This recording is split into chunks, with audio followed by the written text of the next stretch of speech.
Vamos a esperar hasta que lleguen los demás compañeros para comenzar con la evaluación previa. Voy a copiar el link.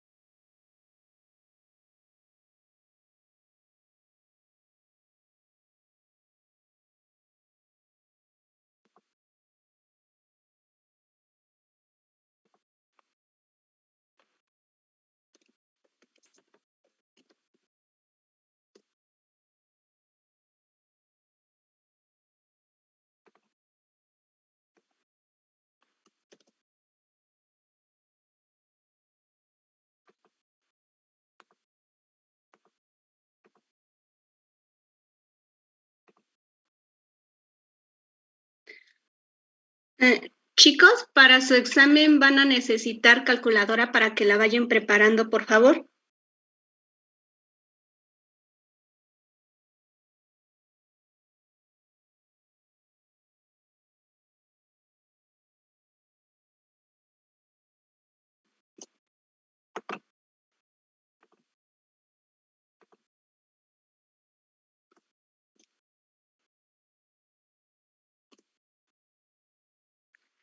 Ya les coloqué el link para que ingresen, por favor, y realicen su examen. Cualquier duda me pueden preguntar.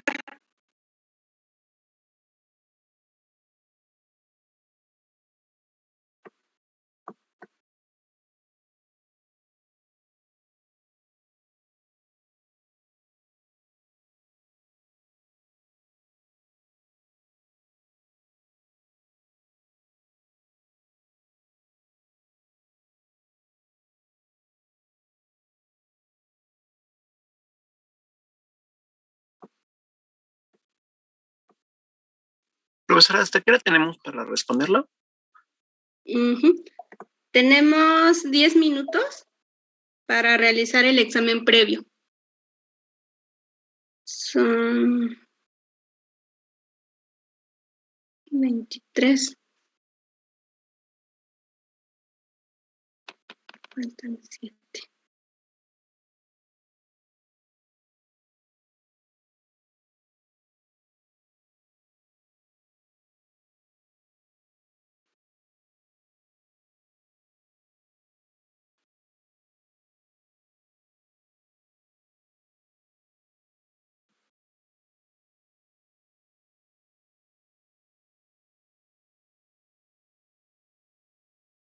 Profesora, ¿puede poner el link del examen otra vez, por favor?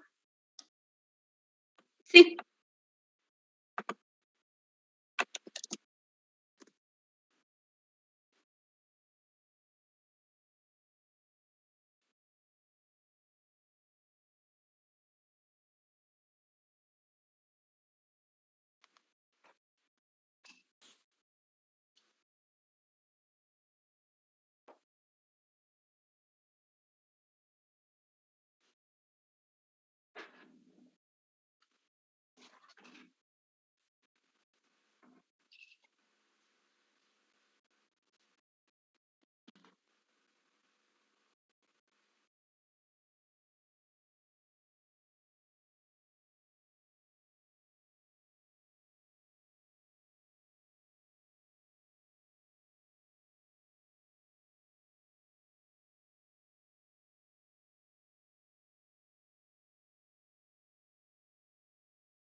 los que van ingresando, en el chat está la liga de Google Forms para que realicen su examen.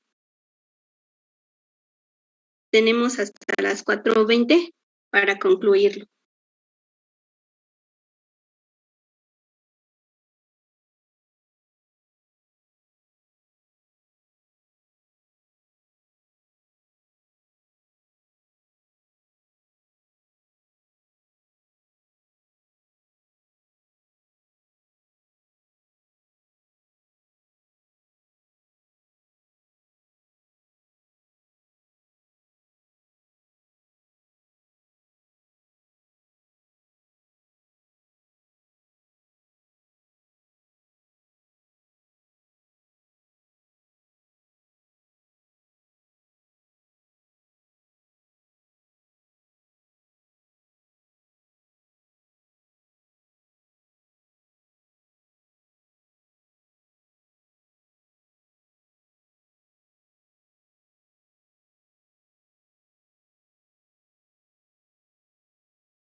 Hola chicos, hasta ahorita tengo 15 respuestas para que ya vayan enviando su examen, por favor.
Bueno chicos,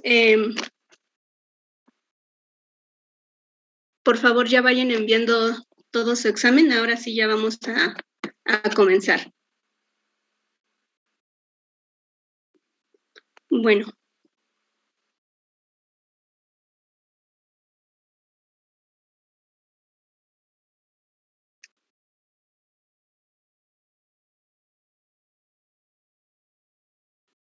Si me avisan, por favor, para saber si ya pueden ver mi presentación. Sí, se ve. Ok, gracias.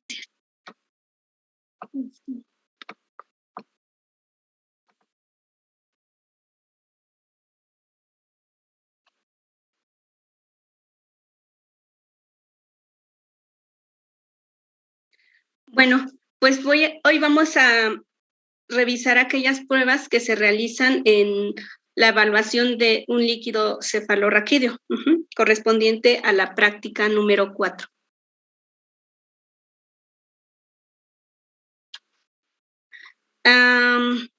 Para empezar, ¿qué es un líquido cefalorraquídeo?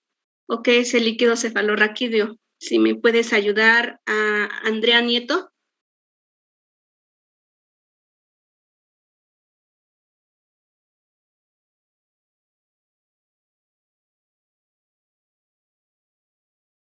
Chicos, ¿pueden ponerme una palomita para saber que están ahí? Todos, por favor.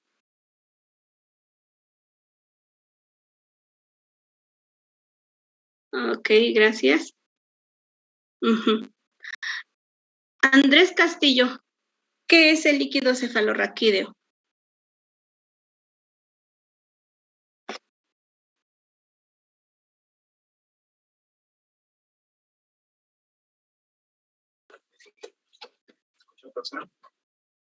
Es el líquido que circula a través de los espacios huecos entre la médula espinal, ¿no? Y le va a dar como protección. Exactamente. Recorre tanto en la parte externa de la médula espinal como del encéfalo. Y bueno, este fluido no tiene ningún color y tampoco tiene ninguna turbidez. ¿En dónde se forma el líquido cefalorraquídeo? Bueno, aquí tenemos una imagen donde se observa el cerebro. En la parte interna, si ustedes observan una forma como de C, aquí esta estructura se conoce como ventrículos. Aquí se encuentran, son huequitos. El cerebro cuenta con 4 ventrículos. Estos se llaman laterales y si veríamos a la persona de frente, veríamos en ambos hemisferios. dos huequitos. Estos son los ventrículos laterales, y luego esta parte es el tercer ventrículo, y aquí se encuentra el cuarto ventrículo.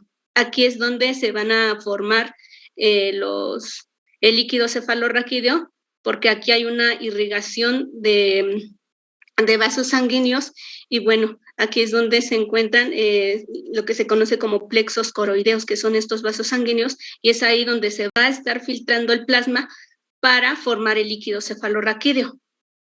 Ya una vez que se forma el líquido cefalorraquídeo, pues va a salir a través de unos huequitos que se conoce como agujero de Magendie, por ejemplo, aquí, para recorrer todo lo que es el encéfalo, toda esta parte.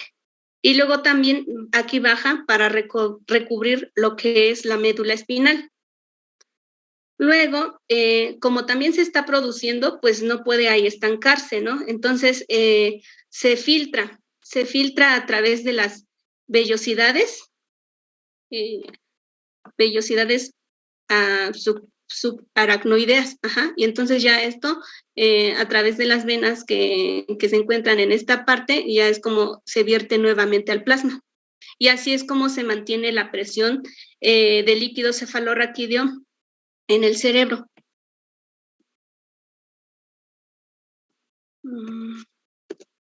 Ok. ¿Cuál es la función del líquido cefalorraquídeo? Pues tiene funciones muy importantes. Una de las principales es que amortigua tanto la corteza cerebral como la médula espinal, y de esta manera el cerebro está protegido ante cualquier golpe.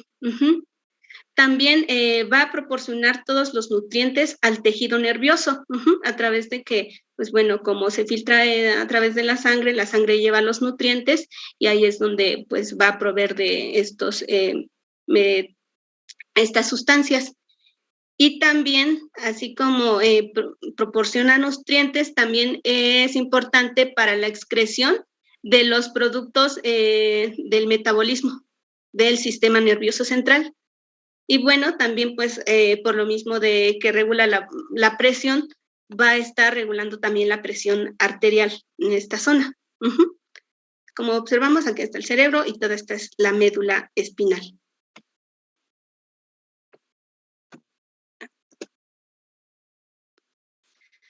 Para realizar un estudio de líquido cefalorraquídeo, pues bueno, hay varios sitios, bueno, se cuentan con 3 sitios de punción.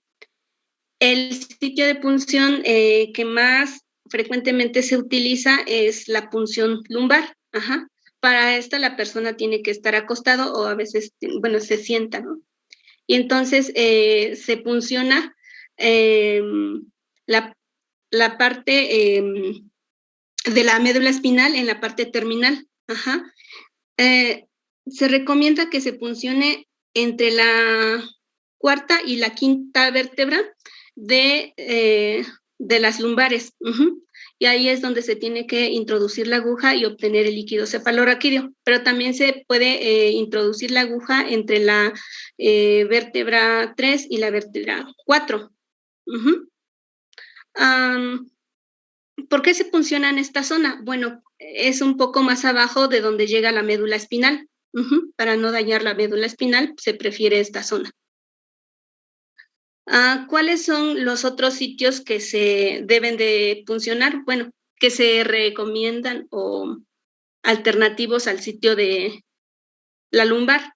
Está la punción cisternal o suboccipital y la punción ventricular. ¿En qué momento se debe de puncionar, hacer una punción en la parte cisternal? Si me ayudas, Muñoz García Karen.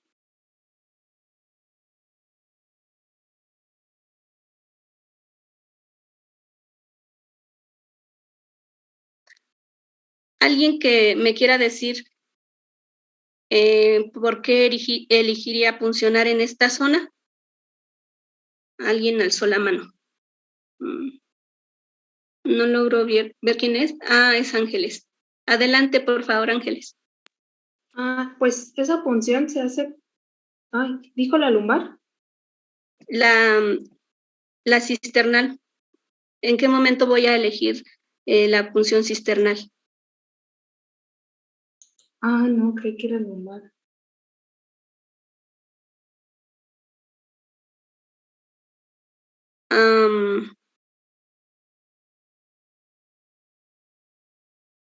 Andrés Castillo, adelante. Adelante, por favor. Bueno, cuando estaba haciendo mi previo leí que era porque, bueno, se hace esa punción cuando hay bloqueos en el canal espinal y cuando hay presencia de infección en el área lumbosacra. Sí, cuando hay alguna infección, pues no se recomienda en esta zona, dado que podemos ingresar los microorganismos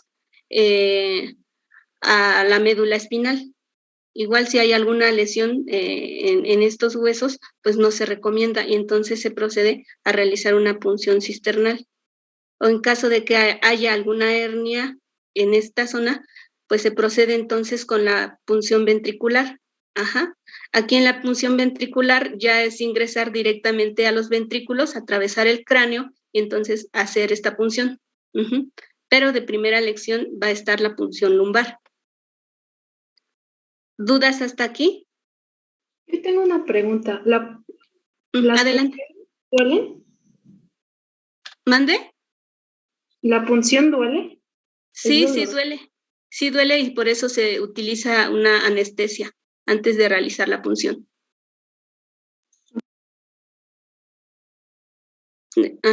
Y bueno, este procedimiento ya es un procedimiento que realizan los médicos.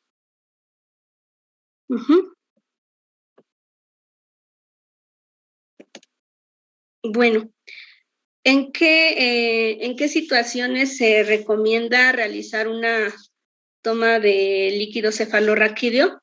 Pues bueno, en aquellas situaciones cuando hay presencia o se sospecha de una meningitis o alguna alteración del sistema nervioso, por ejemplo, se sospecha de esclerosis múltiple o alguna neurosífilis. Entonces es ahí cuando el médico recomienda evaluar el líquido cefalorraquídeo. ¿Y cuántos tubos se deben de obtener? Bueno, pues algunos recomiendan que se obtengan 3 tubos de líquido cefalorraquídeo y algunos todavía se van hasta 4 tubos. ¿Ustedes creen que siempre se logren obtener esta cantidad de tubos?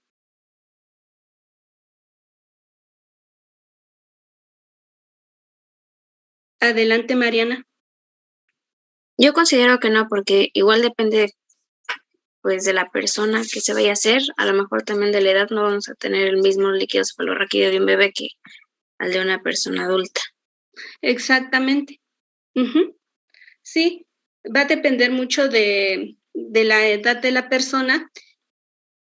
Si es un bebé, pues debemos de obtener una menor cantidad de líquido cefalorraquídeo.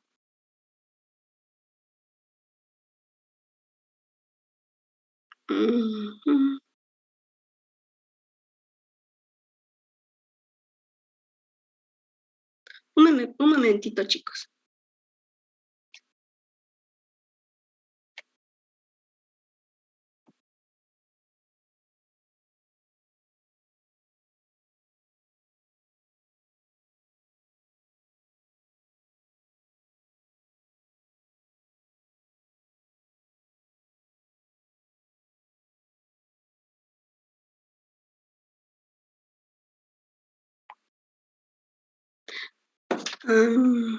Ya.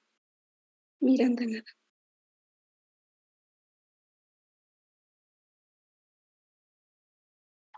Ya, disculpen, chicos. Entonces, decíamos que no necesariamente se llegan a recolectar los 3 tubos o hasta los 4 tubos. Y esto también se debe a que de por sí la punción es un poco difícil. Entonces, a veces, o en la mayoría de los casos, solamente se logra a recolectar un tubo. Y entonces, los tubos que se recolectan tienen que ser numerados. Ajá, el primer tubo que se obtiene si se obtienen los 3 tubos, hay que numerarlos, ajá, como 1, el segundo tubo que se obtiene 2 y 3, y así sucesivamente, si se obtienen los 4. Entonces, ¿y por qué es muy importante numerarlos? Porque al primer tubo se recomienda realizar los exámenes químicos y los exámenes serológicos, dado que las pruebas químicas no se ven tan alteradas en caso de que haya sido una punción traumática, pues no se van a ver alterados estos resultados. Y en el caso de las pruebas microbiológicas, se realiza en el tubo 2. En el tubo 3 se recomienda realizar la evaluación morfológica de las células y el conteo de las células. ¿Y esto por qué? Bueno, porque como ya es hasta el tercer tubo, es menos probabilidad de que en caso de que haya sido una punción traumática, las células que contengan ya sean realmente las que contienen líquido cefalorraquídeo y no porque se haya contaminado por la punción traumática. Como les decía, bueno, a veces nada más se obtiene un tubo o en la mayoría de los casos un solo tubo. Y en este caso, bueno, este es el único que se tiene que evaluar. Cuando se obtiene un solo tubo, lo que se hace es inmediatamente, bueno, todos estos tubos se tienen que evaluar de manera inmediata, pero cuando se obtiene un solo tubo, se centrifuga inmediatamente y luego se separa. Bueno, primero se hace el examen macroscópico y después se realizan las otras pruebas. Para esto se tiene que centrifugar. Después de realizar el examen macroscópico, se centrifuga y el sobrenadante se utiliza para realizar las pruebas químicas y el sedimento para realizar las pruebas de morfología.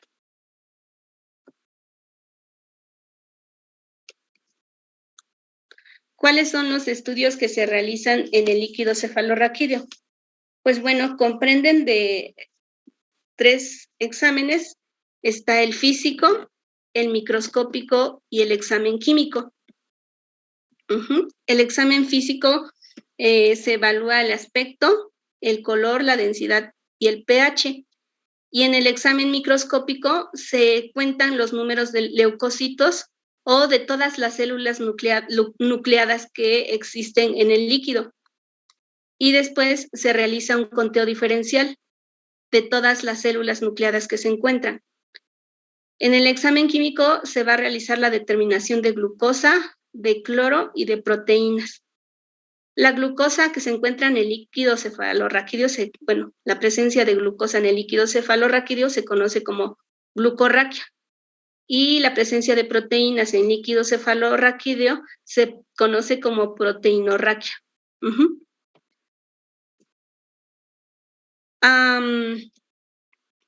¿Cómo se debe de realizar el examen macroscópico? Lo que se recomienda es comparar el tubo de líquido cefalorraquídeo con un tubo que contenga agua destilada. Y entonces estos 2 tubos los vamos a colocar sobre una hoja de papel blanca y lisa y de esa manera podemos evaluar el aspecto que tiene nuestro líquido. Previamente a esto, ¿qué es lo que se tiene que realizar?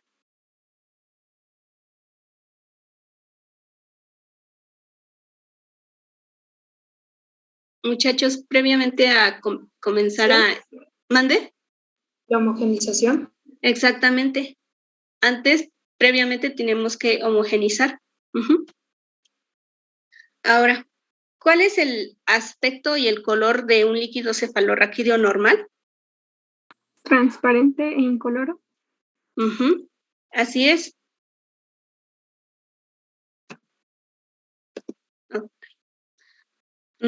Tiene un aspecto transparente, lo que se conoce como límpido.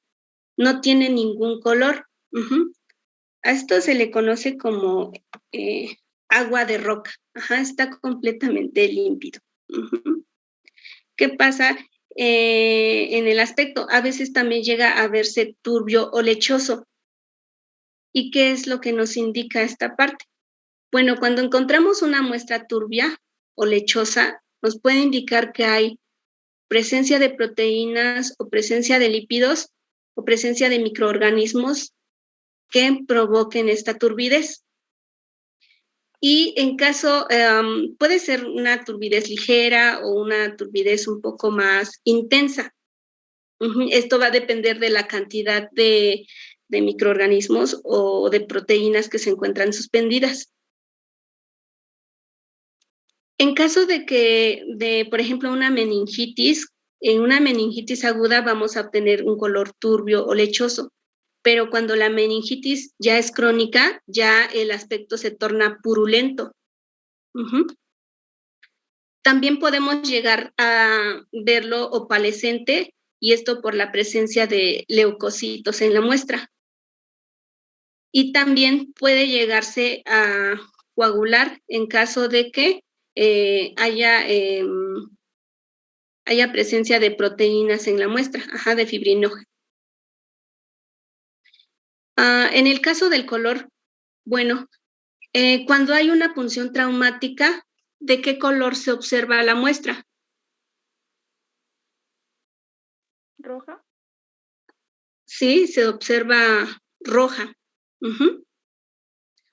Y este color, bueno, puede que sea debido a una punción traumática o, por ejemplo, alguna hemorragia subaracnoidea que haya presentado el paciente. En este caso se le conoce como que el color es xantocrómico. Y esta coloración va también igual rojo, como rosado o rojo, puede ser también anaranjado o amarillo, cuando se trata de una xantocromía.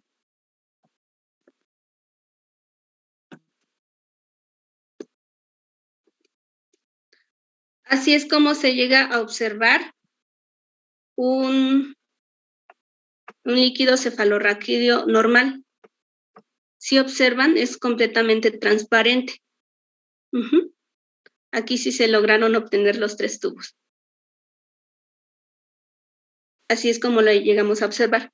Sin embargo, aun cuando el aspecto sea transparente, incoloro, eso no quiere decir que no haya alguna alteración.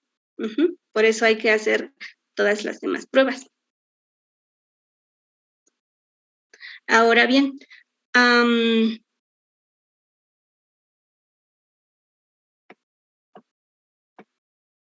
Betanzos Fernando, ¿me puedes ayudar a decir qué es una xantocromía? Sí, se me escucha, profesora. Sí, te escucho. A ver, creo que era como que la aparición o la presencia de un color, eso yo me acuerdo que era amarillento en el líquido, será en el líquido cefalorraquídeo. Ajá. Creo que es. ¿Esto antes de la homogenización o después, antes del centrifugado o después del centrifugado? Creo que sería después, pero sí no estoy muy seguro. Los demás, ¿qué dicen? ¿La xantocromía se evalúa antes o después del centrifugado? Antes. Pues después, ¿no? Porque ya es cuando está degradada la hemoglobina. La xantocromía se evalúa después del centrifugado. La xantocromía es la presencia de la coloración en el sobrenadante del líquido cefalorraquídeo. ¿Y en qué caso se puede presentar? Se puede presentar, por ejemplo, en una hemorragia subaracnoidea. Cuando ocurre esta hemorragia, después de que se hayan liberado las células o los eritrocitos que estaban contenidos en los vasos sanguíneos, pues se empieza se observa un color rosado o rojo turbio, y este color poco a poco va a ir cambiando a un naranja más claro. Y esto se debe a que la oxihemoglobina va a pasar a formarse o se forma a metahemoglobina. ¿Alguien recuerda qué es la oxihemoglobina?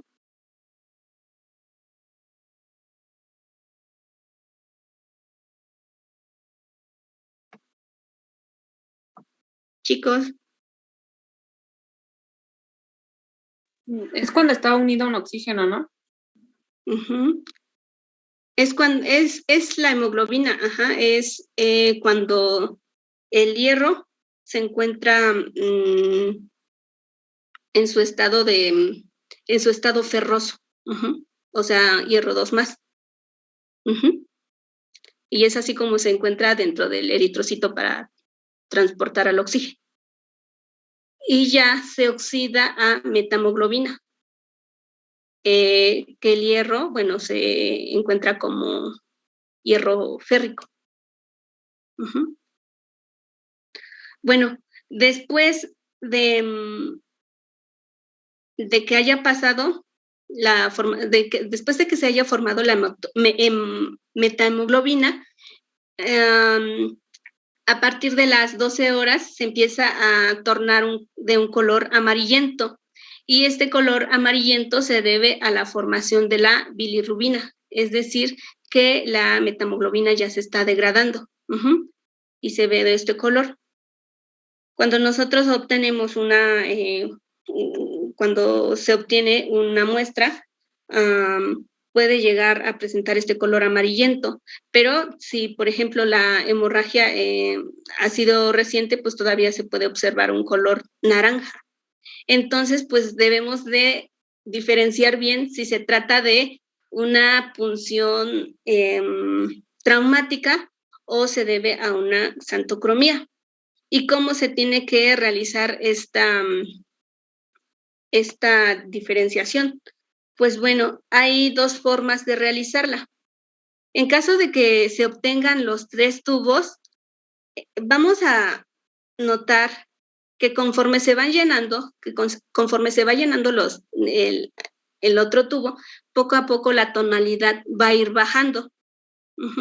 O si llegan estos tubos al laboratorio y están numerados, bueno, vamos a ver que poco a poco se va aclarando, se va quitando el color rojizo, como vemos en esta imagen.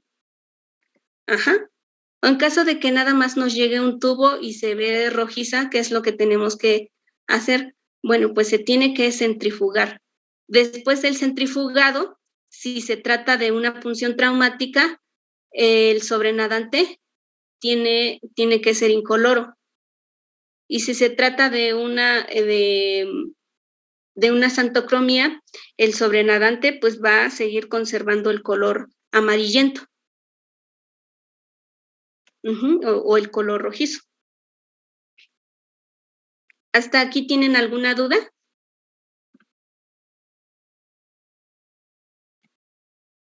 No, profesora. Gracias. ¿Creen ustedes que realizar estas pruebas nos pueda llevar a obtener resultados erróneos o resultados falsos positivos?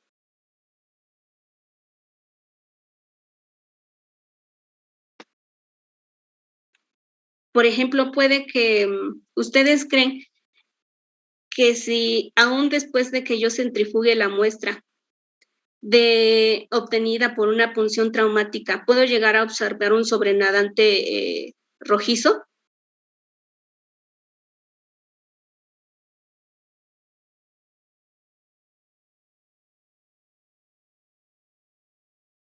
Chicos.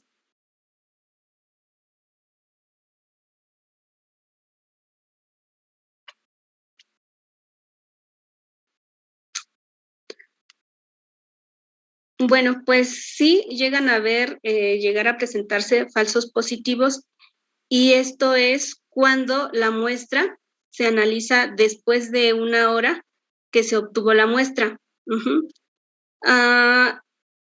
Lo que pasa es que los eritrocitos, estando en líquido cefalorraquídeo, empiezan a hemolizarse de 1 a 4 horas en el líquido cefalorraquídeo. Entonces, por ejemplo, si llega la muestra, pero no la analizo antes de este tiempo, los eritrocitos se van a empezar a alisar.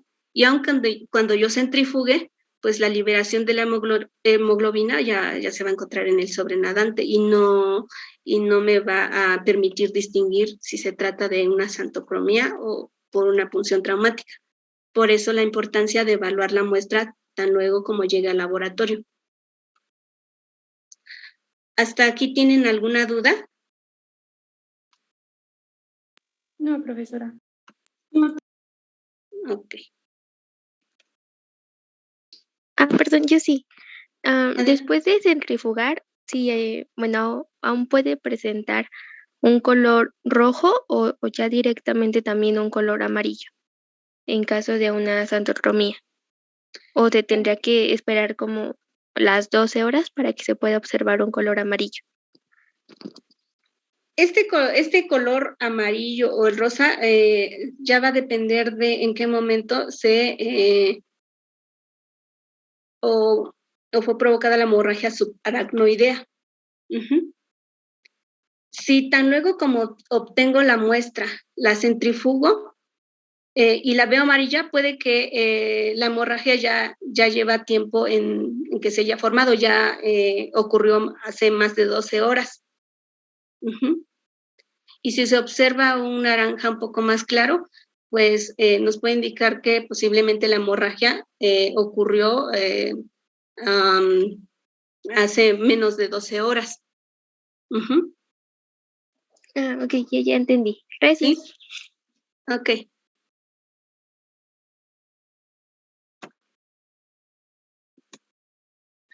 Aquí tengo una imagen donde se observa el líquido cefalorraquídeo normal. Voy a acercarlo un poquito más. Y aquí se observa un líquido cefalorraquídeo xantocrómico. Si se dan cuenta, pues sí se ve un poco más amarillento, ¿no? En donde señalo la mano, ¿qué es lo que observan?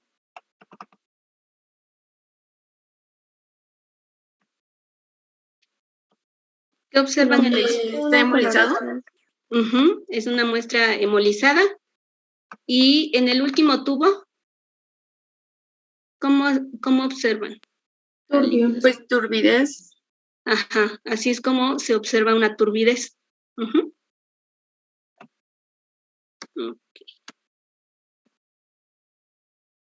Otra de las determinaciones que se realiza es la densidad. Y la densidad va muy de la mano con que si se encuentran o no suspendidas proteínas o bacterias en la muestra relacionada con la turbidez. ¿Qué aparato se utiliza para medir la densidad? Se utiliza el refractómetro. Previamente a medir la densidad del líquido cefalorraquídeo, ¿qué es lo que se debe de realizar con el refractómetro, chicos? Calibrarlo. Ajá, ¿con qué lo calibramos? Con agua.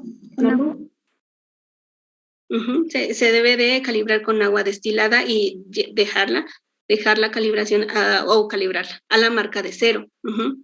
La calibración, bueno, aquí hay un botoncito, ahí es donde se tiene que girar para calibrar el refractómetro. Una vez calibrado, pues vamos a colocar o medir la densidad de nuestro líquido cefalorraquídeo. Esta es una tapita, se sube y baja, pero aquí es donde se coloca la muestra.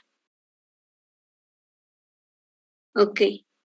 ¿En qué casos se puede elevar la densidad del líquido cefalorraquídeo? Chicos. Cuando hay alguna infección microbiana o por la elevación de las proteínas o los lípidos y también si hay presencia de sangre.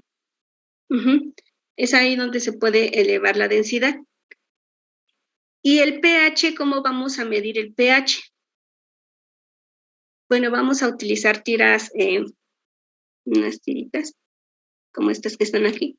Nos ayudan a evaluar el pH. Ahí nada más, bueno, lo que tenemos que realizar es que después es que a nuestro tubo con líquido cefalorraquídeo introduzcamos una de estas tiritas y entonces después de 30 segundos comparemos con la tabla de colores. Y ahí es donde vamos a medir el pH. El pH va de 7.3 a 7.4. Sin embargo, puede disminuir en aquellas infecciones, por ejemplo, bacterianas fúngicas o en las hemorragias aranoideas. También puede disminuir en procesos neoplásicos. ¿Y por qué disminuye el pH en estas situaciones?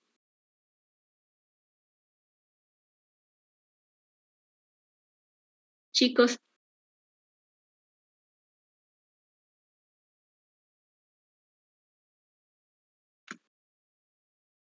Chicos, ¿por qué disminuye el pH?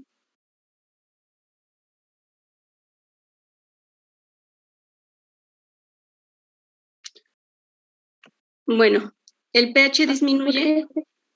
Perdón, podría ser por alguna formación de dióxido de carbono.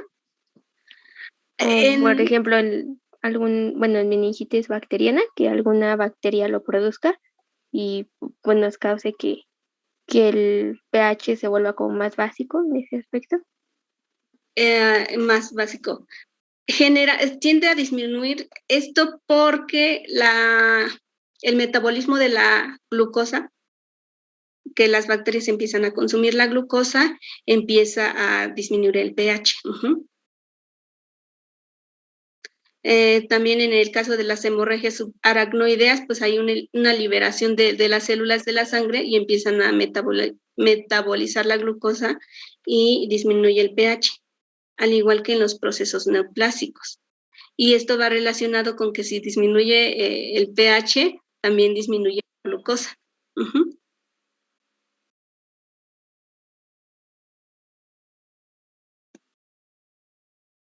Ahora, se tiene que realizar también un conteo celular de leucocitos. Este conteo celular se tiene que realizar dentro de la primera hora posterior a la recolección de la muestra. ¿Por qué se tiene que realizar pronto esta prueba o todas las pruebas?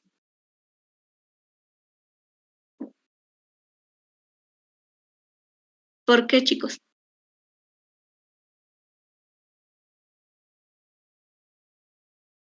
Ya me los veo.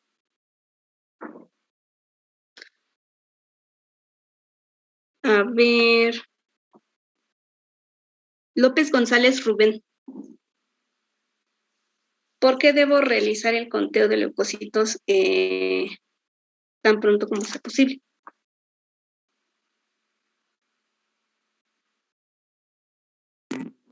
Porque es una muestra inestable, entonces si se deja pasar mucho tiempo, pues se van a perder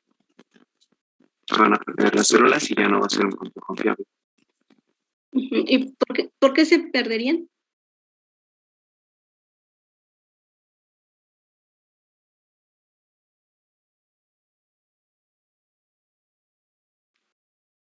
Bueno, las células que contienen en el líquido cefalorraquídeo se pueden lisar. Entonces, por eso tenemos que hacerlo dentro de la primera hora.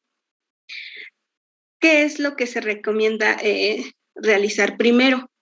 Primero, una evaluación directa. Es decir, nosotros tenemos nuestro tubo con la muestra, vamos a homogeneizarlo y ya una vez homogeneizada la muestra, tomamos una gotita de líquido y lo colocamos en un portaobjetos. Y ya le colocamos un cubreobjetos encima y lo observamos en el microscopio. Si vemos que hay muchas células, entonces ahí nosotros determinamos que vamos a hacer una dilución para hacer el conteo de los leucocitos. Si vemos que la celularidad es baja, no se recomienda o no es necesario hacer una dilución.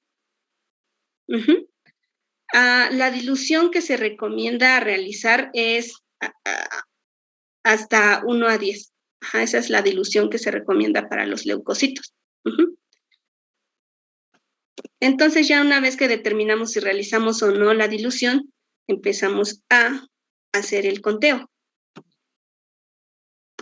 Ahí está. ¿Cuál es la técnica para hacer el conteo de reticulocitos? Lo que primero hacemos es homogenizar la muestra.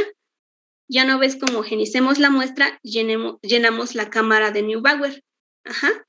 Y vamos a dejar reposar por 2 minutos para que se sedimenten las células.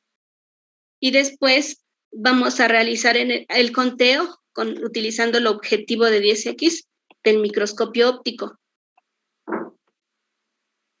¿Cuáles son los cuadros que se cuentan? Bueno, pues son los cuadros primarios periféricos, que son estos cuadros de la esquina. Ustedes seguramente lo recordarán.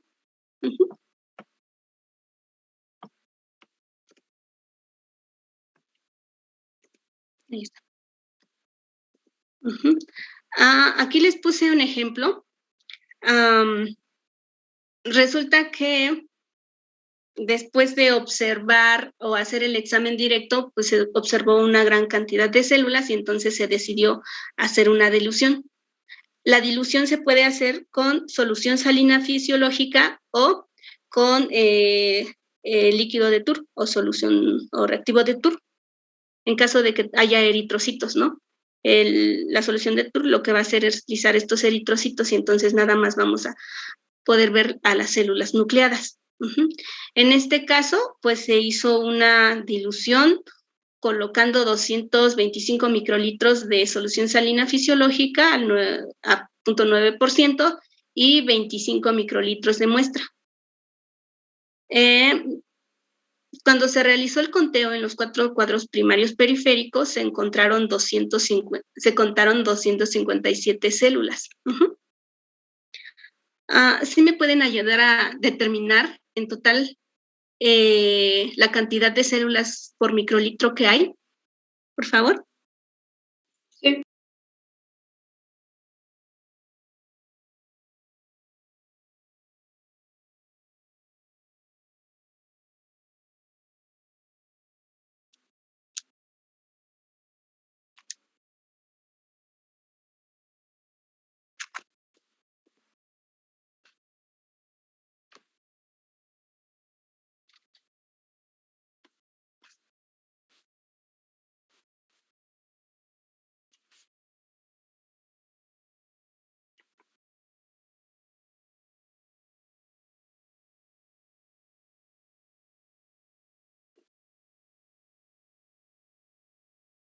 A mí me salieron 6.425.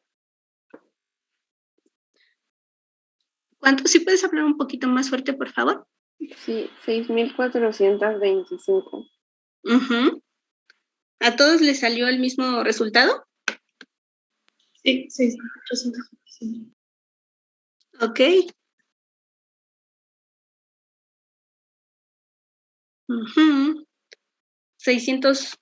6.425, ¿qué?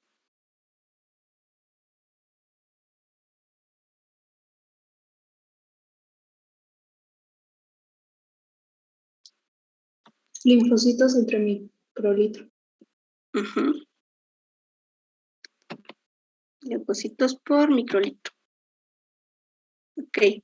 Bueno, ¿tienen problemas o tienen alguna duda para calcular las células por microlitro, chicos?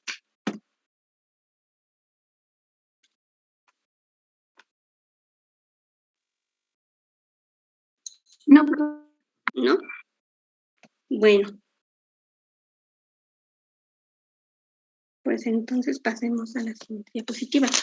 El valor de referencia de leucocitos en el líquido cefalorraquídeo es muy, muy bajo. Es menor de 5 células por microlitro. Aquí las células que predominan son los linfocitos. Se pueden llegar a encontrar neutrófilos o monocitos y eosinófilos muy de vez en cuando.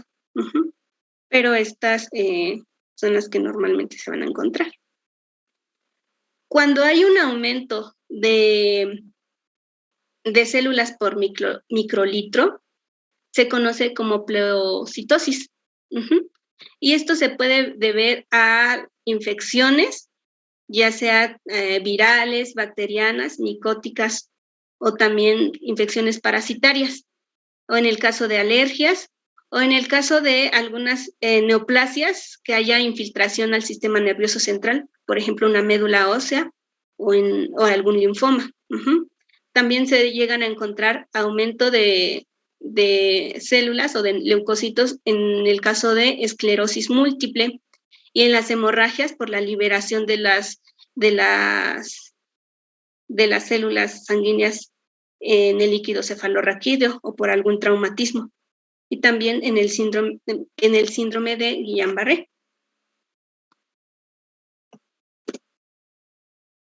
Cuando realizamos el conteo de leucocitos, debemos de realizar el conteo diferencial. ¿Y por qué? Porque necesitamos saber qué tipo de células son las que se encuentran elevadas, porque dependiendo de la célula que se encuentre elevada, nos puede orientar al diagnóstico. Por ejemplo, si se encuentran células más neutrófilos, podemos sospechar de alguna meningitis bacteriana. O si se encuentran más linfocitos, vamos a sospechar de alguna meningitis de origen viral. Para realizar el conteo diferencial, ¿qué es lo que tenemos que realizar?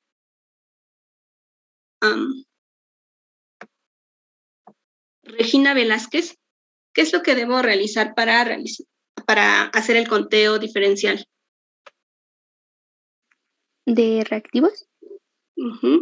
¿Cuál es el procedimiento que llevo a cabo?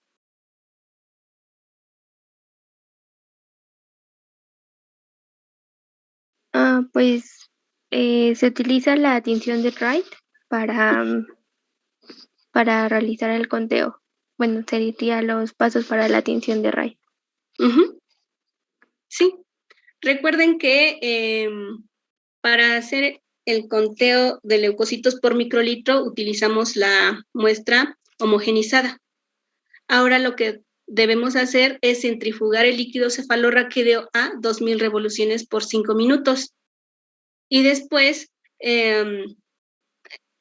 recolectamos el sobrenadante en otro tubo y luego el sedimento lo vamos a reconstituir con el líquido cefalorraquídeo que queda en la superficie.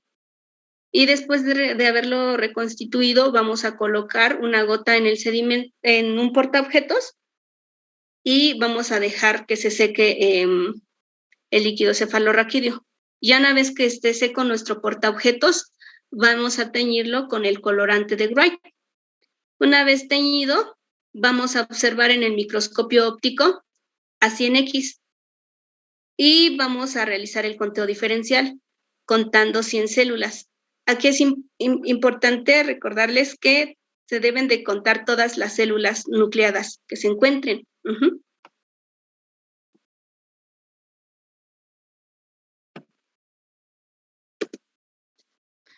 Algunas de las células que llegamos a encontrar en el líquido cefalorraquídeo se muestran en esta imagen.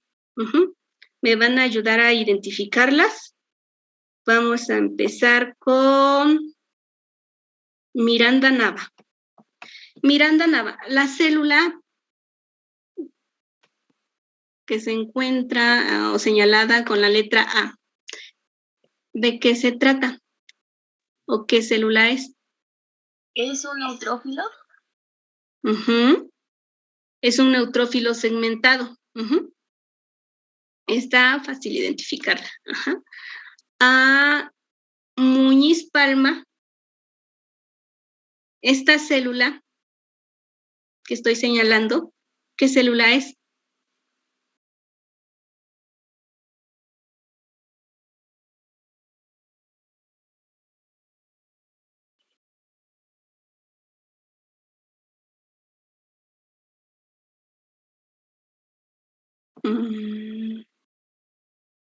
Es un monocito. Exactamente, es un monocito. Y las dos células, Jiménez Martínez Areli. ¿Estas dos células qué son? ¿Serían linfocitos? Sí. Estos son los linfocitos. Aquí tenemos otras dos células que que señalan con la flecha. Gómez Nava Margarita, estas dos células, ¿de qué se tratan?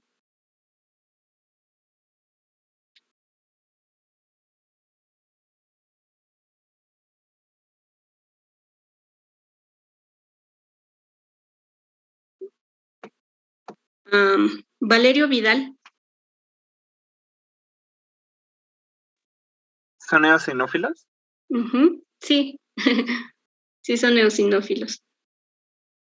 Y Vega Hernández Andrea. Esta célula, ¿sí logran ver esta célula que se encuentra más a la derecha? Sí. Ok. ¿Esta célula qué es? Pues yo creo que es un basófilo. ¿Los demás coinciden en que es un basófilo? ¿Un macrófago? No sé. Sí, es un macrófago. Vemos un núcleo pequeño a comparación del citoplasma, que es demasiado grande. Y aquí tiene depósitos, unos depósitos que contienen, ¿qué es lo que contienen o de qué están formados estos depósitos?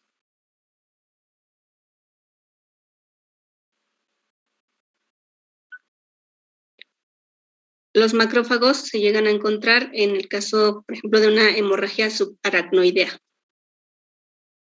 Y se llegan a encontrar estos depósitos en los macrófagos. ¿De qué se trata?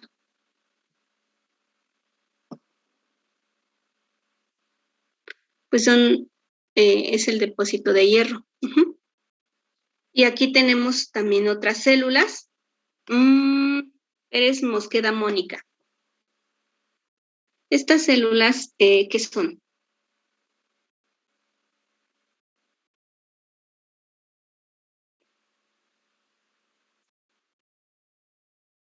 ¿Un linfocito? No. Bueno, es un linfocito, pero anormal. Son células neoplásicas. La morfología es muy distinta a comparación de este linfocito. Y se tiene que saber identificar o diferenciar bien de un linfocito normal o de un linfocito neoplásico, porque todo esto se tiene que reportar. Si los encontramos en el líquido cefalorraquídeo, pues indica que ya hay una infiltración de esta neoplasia a nivel del sistema nervioso. Y aquí, ¿qué observamos? ¿Quién? Niño Orozco. ¿Qué observas en esta zona?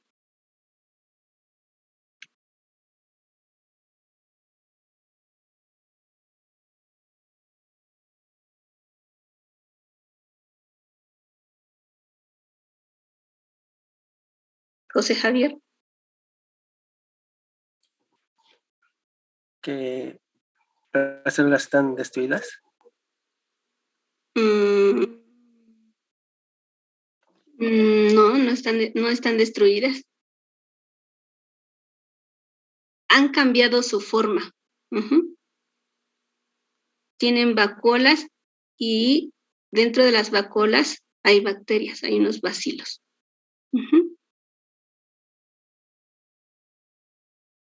Okay.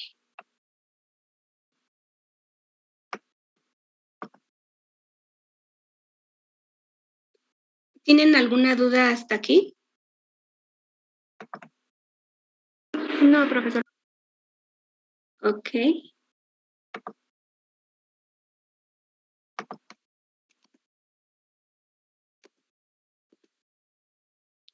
Bueno, pues como les decía, la importancia de realizar el conteo diferencial es porque nos va a indicar qué célula es la que se encuentra elevada. Normalmente los linfocitos, ya dijimos, son los que se van a encontrar en mayor cantidad y después los monocitos, y en muy baja cantidad se van a encontrar los neutrófilos. Cuando hay una mayor cantidad de neutrófilos, esto se observa en la meningitis bacteriana o en una hemorragia del sistema nervioso central. O también cuando le han hecho varias veces una punción, varias veces le han puncionado al paciente. Se llegan a encontrar linfocitos y monocitos elevados en aquellas meningitis de origen viral o tuberculoso o micótico. Y en el caso de los eosinófilos elevados, se elevan en el caso de meningitis de origen parasitario. Y los macrófagos se observan en las meningitis, en cualquiera de las meningitis, o también en la hemorragia subaracnoidea. ¿Hasta aquí tienen alguna duda? Chicos, ¿alguna duda? No, profesora. No, profesor. Ok, gracias. Ahora, las determinaciones químicas. Una determinación que se realiza es la glucosa. Por el método de la glucosa oxidasa, es un método enzimático. La prueba se basa en que la glucosa oxidasa, que es el reactivo que utilizamos, va a oxidar a la glucosa que tenemos en la muestra, formando el ácido glucónico y peróxido de hidrógeno. Luego, la peroxidasa, el peróxido de hidrógeno en presencia de la peroxidasa va a oxidar a la 4-aminofenazona con el fenol. Y de ahí se va a formar la quinoneimina. Y esta quinoneimina da una coloración. La coloración, la intensidad de la coloración va a ser directamente proporcional a la concentración de glucosa que se encuentra en la muestra. ¿Cuál es la cantidad?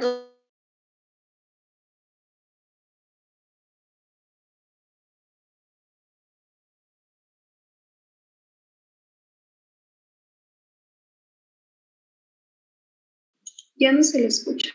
Se encontraría de 65 miligramos sobre decilitro aproximadamente. O también se encuentra del 60 al 70% de glucosa del contenido plasmático. Esto es que si la glucosa en sangre está disminuida, también va a bajar en el líquido cefalorraquídeo, o si hay, por ejemplo, un paciente con diabetes, también se va a encontrar elevada la glucosa en el líquido cefalorraquídeo.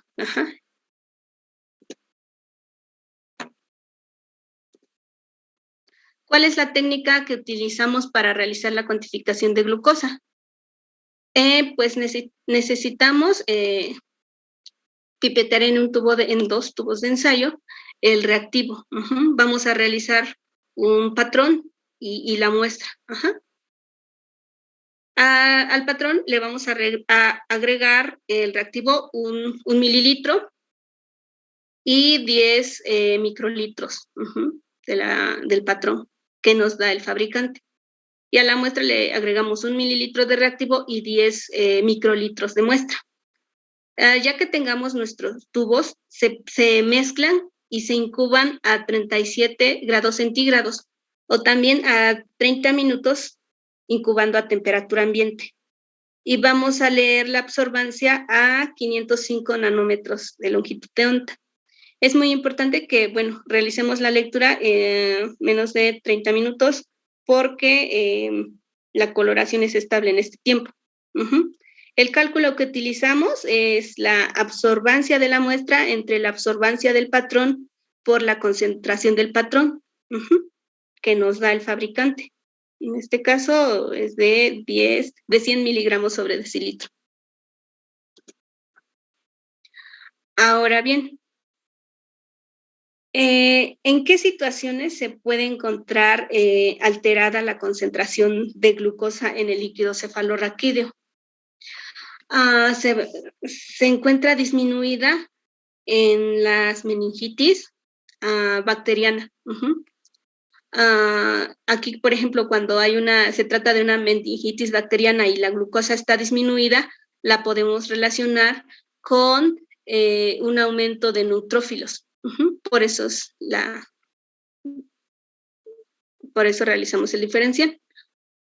Luego también se encuentra disminuido en la meningitis tuberculosa, en las hemorragias subaracnoideas, en el caso de algún tumor a nivel de cerebro, también por infecciones por parásitos y en algunas otras neoplasias, como por ejemplo linfoma. ¿Y en qué situación se va a encontrar elevado? Más que nada se va a deber a una punción traumática, que haya entrado glucosa del plasma al líquido cefalorraquídeo. Cuando hay alguna infección viral y la glucosa se encuentra normal y los linfocitos están elevados, podemos sospechar de alguna meningitis de origen viral. ¿Alguna duda hasta aquí?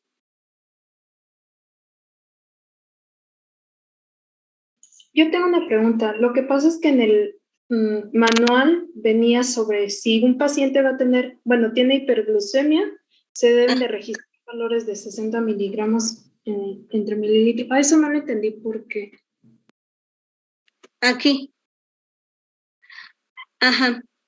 Por ejemplo, si tiene hiperglucemia, sí. Va a encontrarse también elevado en el líquido cefalorraquídeo en un 60 o 70% de la concentración de glucosa que tiene en el plasma. Entonces, a la que se obtiene del estudio se suma parte de los 60. Ya no entendí. Se determina la concentración, se recomienda determinar la concentración en el plasma. Para determinar si, por ejemplo,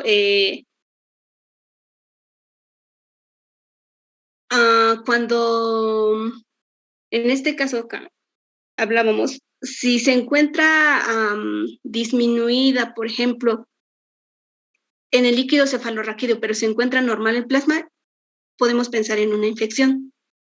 Y si se encuentra elevado en el líquido cefalorraquídeo, se va a encontrar elevado en plasma. ¿Por qué? Porque la glucosa en grandes concentraciones, pues va a estar pasando igual en la misma proporción al líquido cefalorraquídeo.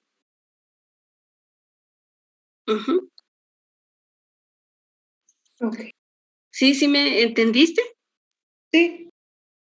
Ok.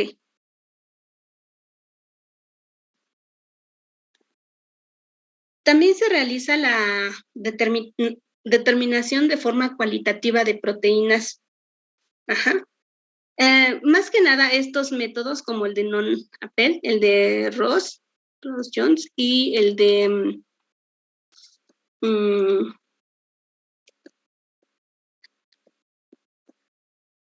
Pandy, nos van a ayudar a detectar globulinas.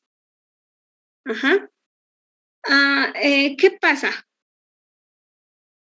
Normalmente las globulinas sí las vamos a encontrar en el líquido cefalorraquídeo, pero se llegan a encontrar elevadas en algunas situaciones que más adelante vamos a verlas.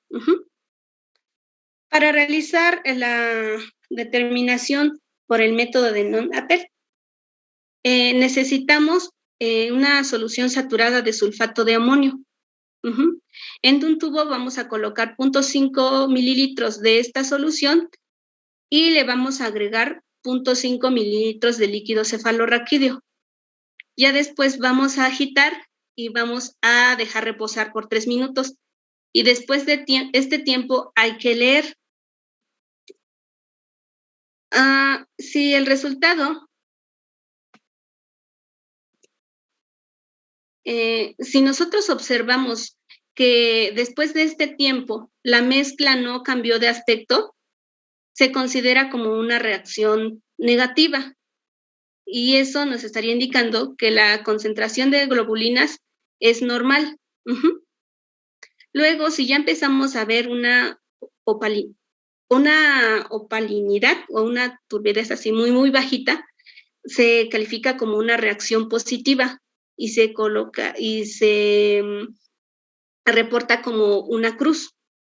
Luego, si la turbidez va aumentando, se colocan 2 cruces. Si la turbidez es un poco más fuerte, se colocan 3 cruces, y si ya la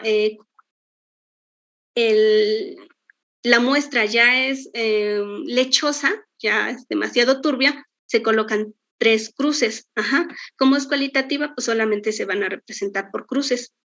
¿Cómo se realiza la lectura? Necesitamos un fondo oscuro, ahí para sobre este fondo oscuro colocar nuestro tubo y poder ver el enturbamiento.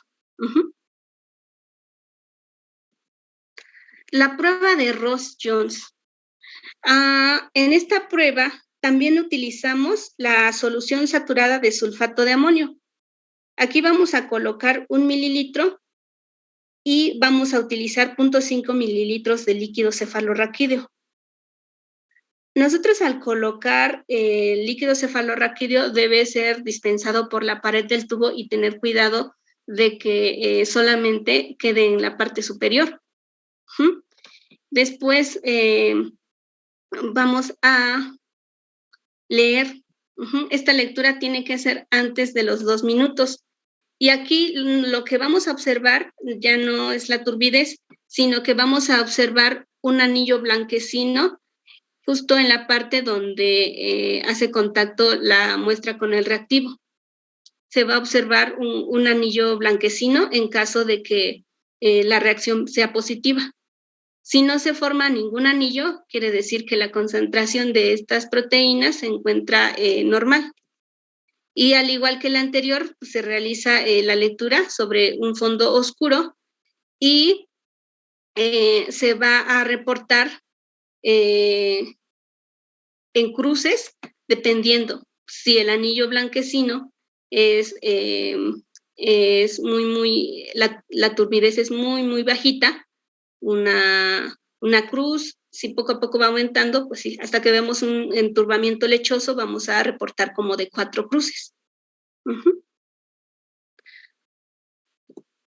Para realizar la cuantificación, la determinación cualitativa por el método de Pandley, aquí lo que se utiliza es una solución saturada de fenol. A esta solución saturada de fenol, 0.5 mililitros, vamos a agregar una gota de líquido cefalorraquídeo. Después vamos a homogenizar y luego vamos a leer a los 3 minutos. Al igual que en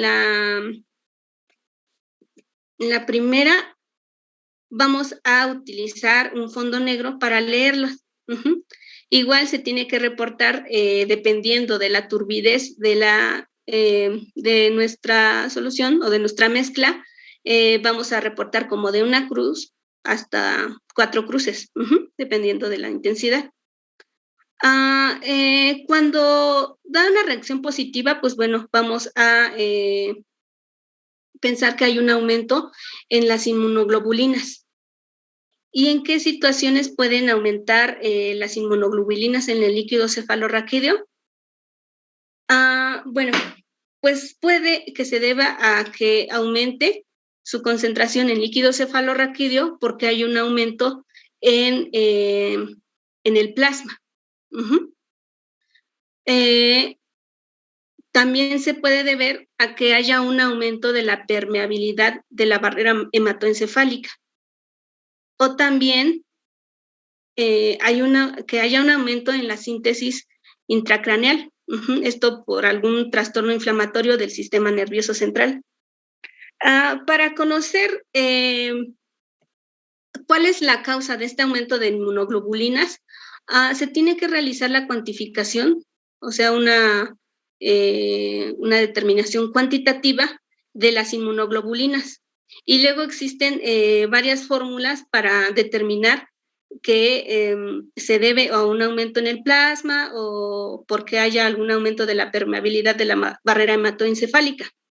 Por ejemplo, este índice, el índice de IgG, donde se cuantifica la inmunoglobulina en el líquido cefalorraquídeo y también la albúmina.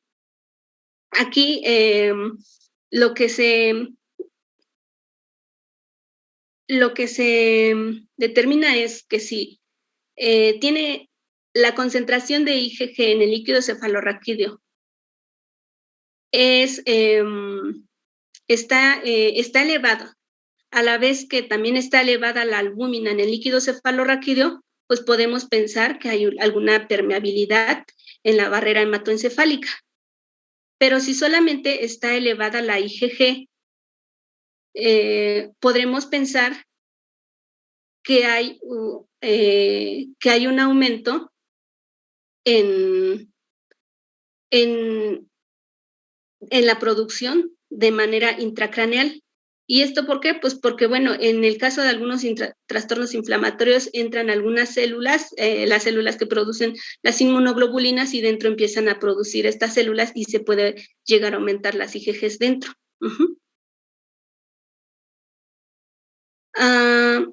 ¿Hasta aquí tienen alguna duda? Pero bueno, en este caso, pues no la podemos realizar nosotros, necesitamos conocer concentraciones, y estas pruebas que vimos solamente son cualitativas.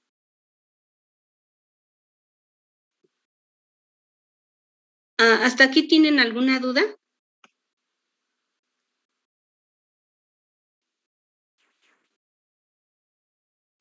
No, Para hacer estas pruebas de inmunoglobulina, ¿se tendría que tomar como otra muestra o qué tratamiento se tendría que realizar? Las pruebas de inmunoglobulinas se tienen que, si todavía tienes tu muestra, y si la refrigeraste, se recomienda que se tome de esa muestra que obtienes, pero tiene que estar refrigerada para que no se vean alterados los resultados. Okay. ¿Y solamente se realizan si lo piden como en específico para saber cuál es la patología que presenta? ¿O Sí, si se presenta como un resultado normal, se tienen que realizar? Si se ven alteradas, si dan positivas estas pruebas, se realizan de manera cuantitativa. Ok. Gracias. Sí.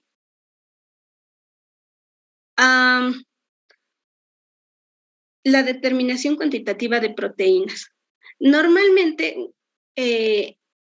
vamos a encontrar proteínas en el líquido cefalorraquídeo, pero a comparación de la concentración de proteínas que hay en el plasma, ¿cómo va a ser la concentración de las proteínas en el líquido cefalorraquídeo? Chicos.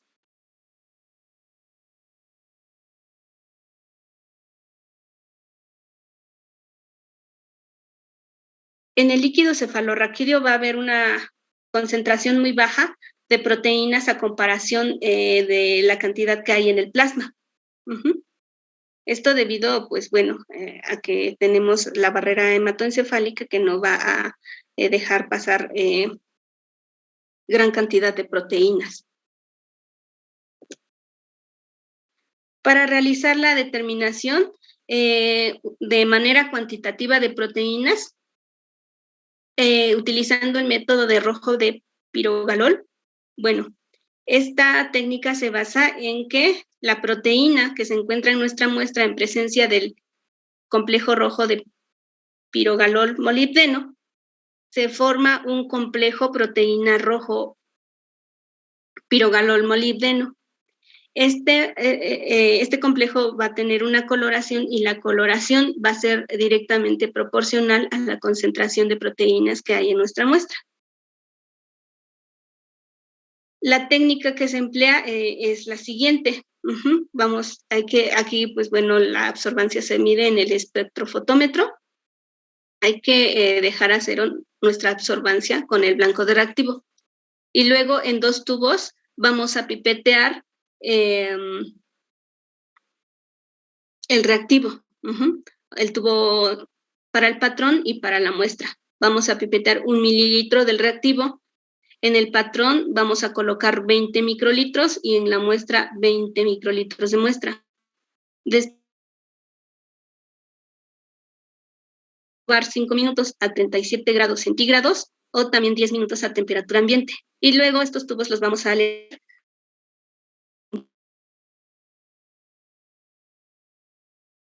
600 nanómetros. Muestra entre absorbancia del patrón por la concentración del patrón.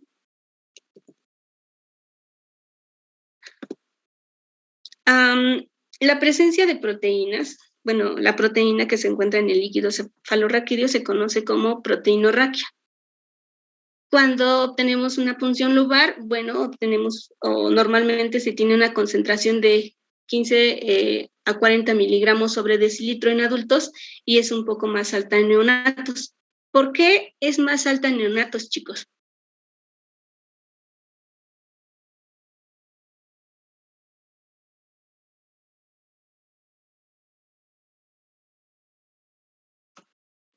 ¿Tendrá algo que ver con su constante crecimiento? Más que nada por la inmadurez de la barrera hematoencefálica. Ya a los 6 meses, pues es todo, ¿no? Antes, la concentración de proteínas se estabiliza. ¿En qué situaciones se pueden encontrar elevadas las proteínas en el líquido cefalorraquídeo?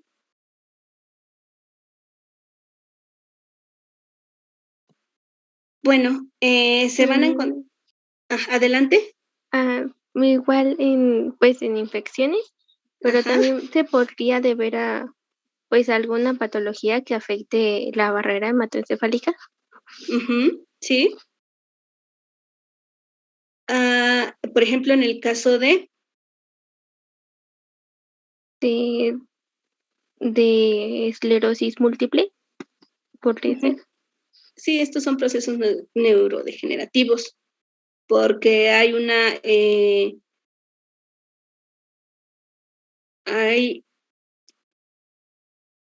entonces empieza a haber sustancias o proteínas de fase aguda. Inflamación. La inflamación provoca que se dañe la barrera hematoencefálica y entonces podamos encontrar gran cantidad de proteínas. O en el caso, por ejemplo, de que se haya infiltrado alguna célula neoplásica o célula que esté produciendo inmunoglobulinas, pues se van a encontrar alteradas la cantidad de proteínas totales en la muestra, como en el caso de los tumores. Y luego, en el caso del síndrome de Guillain-Barré, cuando hay un aumento de proteínas y luego está mayor a 550 miligramos sobre decilitros, pero no hay ninguna célula, ningún leucocito que nos indique que hay alguna infección bacteriana, pues entonces podríamos sospechar que se trata de del síndrome de Guillain-Barré. ¿Hasta aquí tienen alguna duda? No. Y bueno, puede deberse también a la punción traumática, por la entrada de las proteínas del plasma al líquido cefalorraquídeo. Okay. Para realizar la determinación del cloro. Bueno, esta técnica se basa, utilizando el método de tiocianato de mercurio, se basa en que el cloro es el tiocianato de mercurio, reacciona con el cloro y luego se forma el cloruro de mercurio, dejando o desplazando al tiocianato. el tiocianato en presencia del ion férrico se forma un complejo de color rojo. Este complejo de color rojo, este complejo va a ser proporcional a la concentración de cloro en la muestra. Igual, para realizar esta técnica se tiene que considerar dos tubos. Uno va a ser el tubo patrón y el otro va a ser el tubo de la muestra. Al tubo patrón y al tubo de la muestra hay que colocar 1 mililitro del reactivo y 10 microlitros del patrón en el patrón y 10 microlitros al tubo de muestra. Luego vamos a mezclar, incubar a 37 grados centígrados y después vamos a leer la absorbancia a una longitud de onda de 480 nanómetros. Y el cálculo es como las anteriores. Absorbancia de la muestra entre absorbancia del patrón por la concentración del patrón. El cloro, ¿cómo se encuentra el cloro en el líquido cefalorraquídeo a comparación del cloro que se encuentra en el plasma? Es más elevado en el líquido cefalorraquídeo. Sí, es más elevado la concentración del cloro en el líquido cefalorraquídeo. Cuando se encuentra bajo este ion, nos podría ayudar a pensar en alguna meningitis aguda. También se pueden encontrar concentraciones bajas de este ion en el caso de sífilis nerviosa. Tiene una importancia determinar este cloro en el caso de meningitis tuberculosa. ¿Por qué? Porque se va a encontrar muy baja la concentración de cloro. Pero ya cuando el paciente se está restableciendo salud, las concentraciones de cloro empiezan a regularse. Y cuando se llegan a elevar, normalmente es porque se eleva en el plasma. ¿Hasta aquí tienen alguna duda, chicos?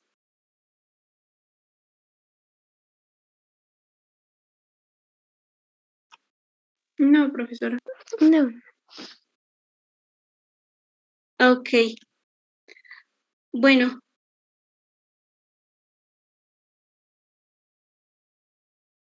¿Profesores tienen algún comentario?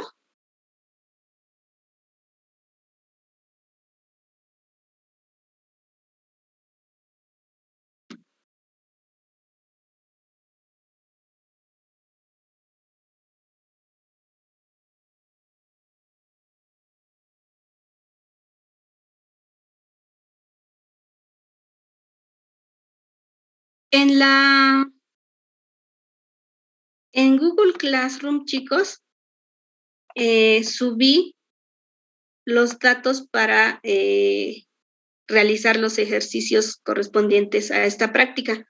¿Sí, ya todos lo pueden ver? Sí, profesora. Sí, profesora.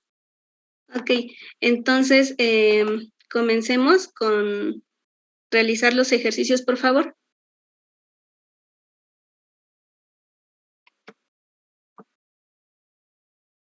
¿Son individuales, profesor, o son en equipo? Son ejercicios individuales. Ok, gracias. Ajá. Para que no anoten toda la pregunta, nada más coloquen el número 1 y la respuesta correcta. Bueno, la respuesta que ustedes consideren. Número 2 y así sucesivamente.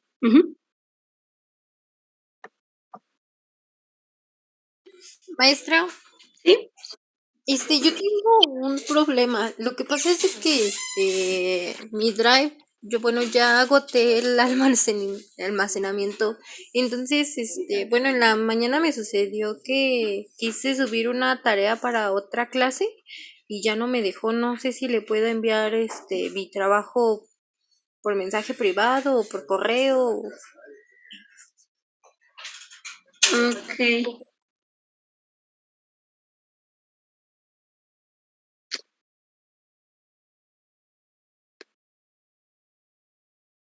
Envíalo por correo electrónico. Ahorita te paso mi correo electrónico. Perfecto, maestra. Gracias. Eres Muñiz, ¿no? Muñiz Palma. Sí, profesora.